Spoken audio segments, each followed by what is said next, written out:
Hey guys, welcome back to Let's Talk, and today we will be talking about Tiny Tina's Wonderlands. So, both me and Matt are here. We both actually are playing Tiny Tinas Wonderland right now. It is a great game. It's not a sequel, I guess it's a spin-off from the original Borderlands series, but it's a lot of fun. It's very different, and this is actually my personal first Borderlands game. I haven't played any. I played a little bit of one.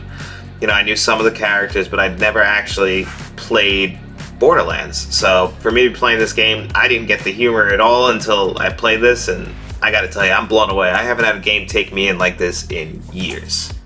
Yeah, so I'm a bit of a returning veteran, not as seasoned as my buddy Vex, but so I've played them all, and I love them all, and this game is no different. Now, I would say it is slightly different compared to the others. Now, it's definitely more self-aware.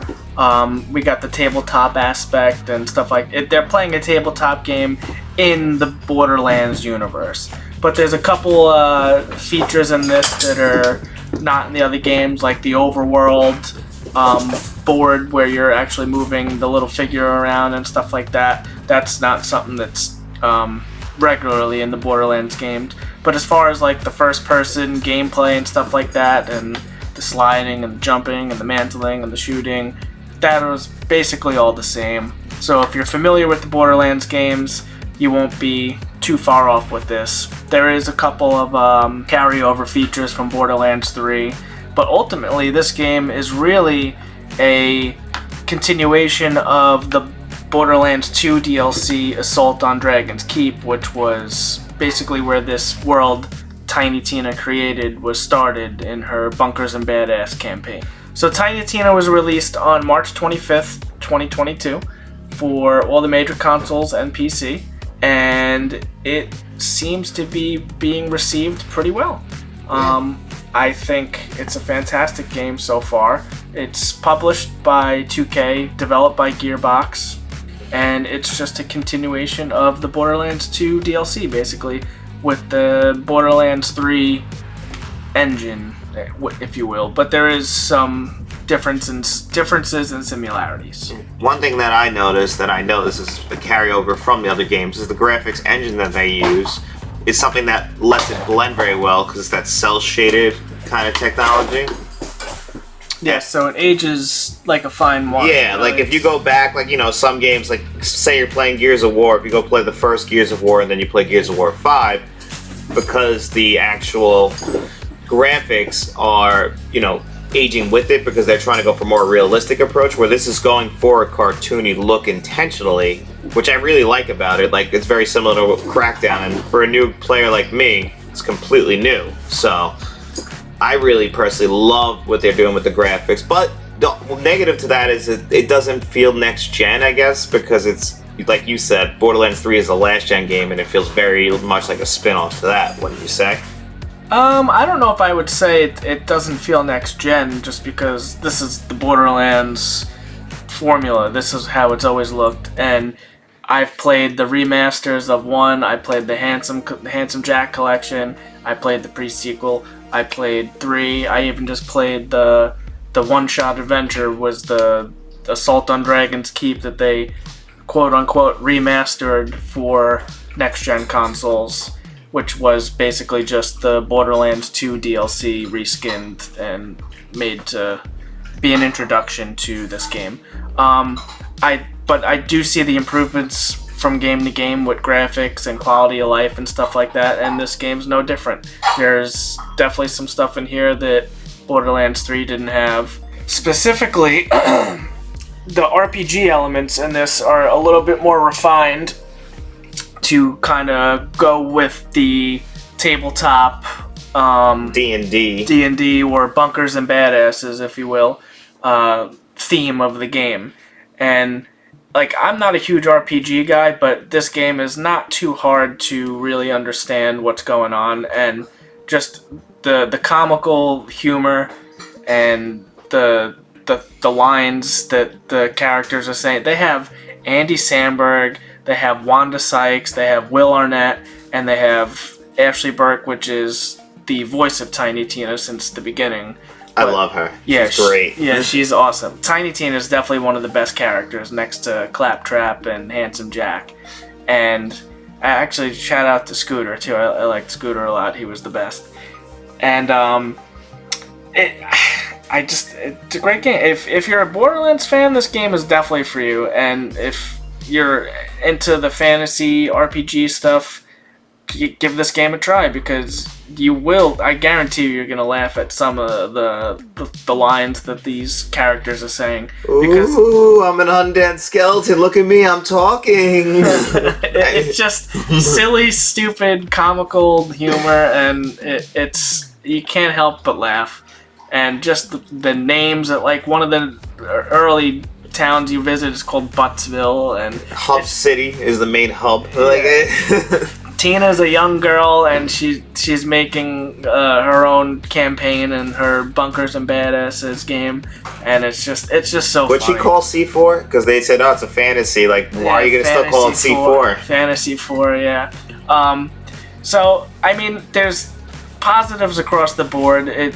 Again, if you're a Borderlands fan, if you're into fantasy RPGs, if you like FPS games, if you like looter shooters, this game is probably for you. There is some negatives. We were recording this on the day of release, and there was some bugs still. You know, there's some noticeably in the menus. There was some menus not loading up or disappearing as you clicked on them. Some lag issues I was experiencing. Yeah, there's some lag issues, and the servers are still currently down as far as multiplayer. So right now, unfortunately, it's only single player, but it is normally a 4-player co-op game, and that's really the best way to play these Borderlands games with your friends, and it's just such a blast. Their Gearbox is working day and night on fixing these servers right now. I follow them on Twitter, and they keep giving us updates. So they are aware and they are working on it, but unfortunately, as the time of this recording, it is not up. Yeah, but this seems to be an issue with gaming in general. Day one usually has a buggy rollout for a lot of games. Yeah, and unfortunately, that's the world we live in today. Well, yeah, I had some little features that I wanted to point out as a fan of RPGs in general, and like this is definitely a spoof RPG. It's so funny how they really just making jokes against the whole RPG element. That's what I found just fantastic.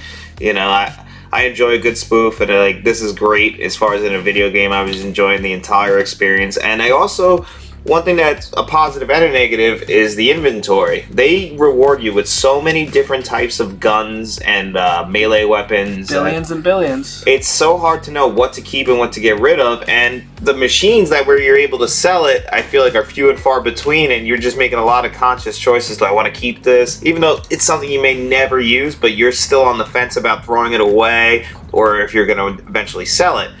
And I'm glad that they have a marker system to say what's your favorite and what's junk, because when you go to eventually sell it or throw it away. But I think it's a good inventory management system, but it can get very overwhelming very fast, and you'll get lost for hours just playing around in the inventory. Yep. But I mean, that's not a negative, because the amount of guns that you get in this game are just fantastic. And you can upgrade your storage deck and the amount of ammo you carry, and there is a vault system where you could store guns. They call it the bank or something like that in this one. Yeah, the blacksmith is where you can buy the upgrades and stuff. Mm-hmm. That's basically the sanctuary of this game, opposed to being on the ship in Borderlands 3 or Sanctuary in Borderlands 2. But yeah, I mean, there is a lot of similarities.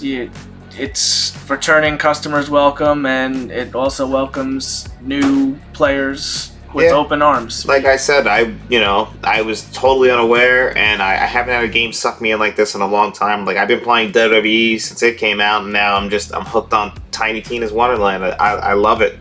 I really don't have a bad thing to say at the moment. I don't know, obviously the glitchy rollout, it's unfortunate, but I feel like that's just the times we live in. I really can't fault every single game and bring up the same exact problem every single time. I still really like this game a lot. Just loving my experience. I can't wait to play co-op when that's fully functional. And one other thing I want to touch on.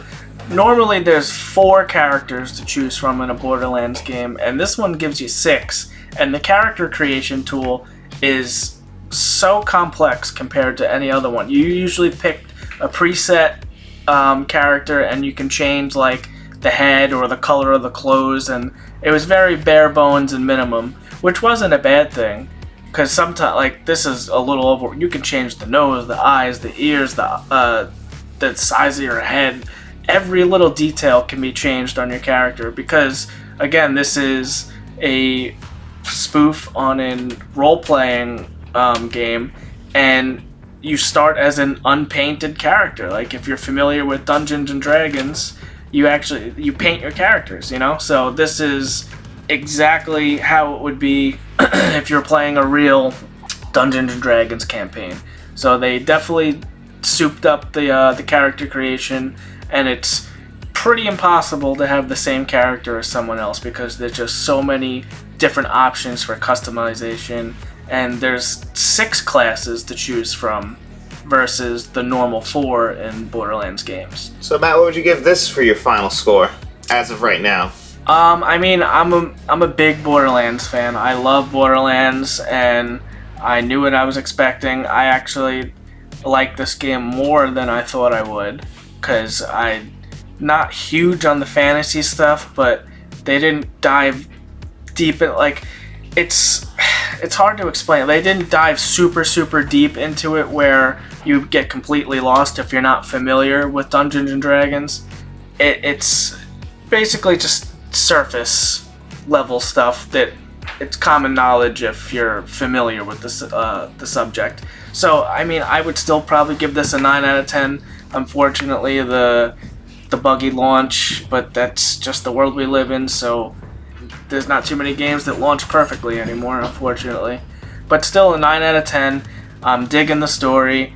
I love the the gameplay. It does feel a little bit different than Borderlands 3. It plays a little bit different than the other ones, so there is that. But it's the learning curve is not very hard. An hour in and you're a professional, so I think it's very rewarding. Yeah, it's a 9 out of 10. It's a great game. You just want to keep grinding and getting the better gun, getting the better loot, and just getting through the story, and you don't want to put it down.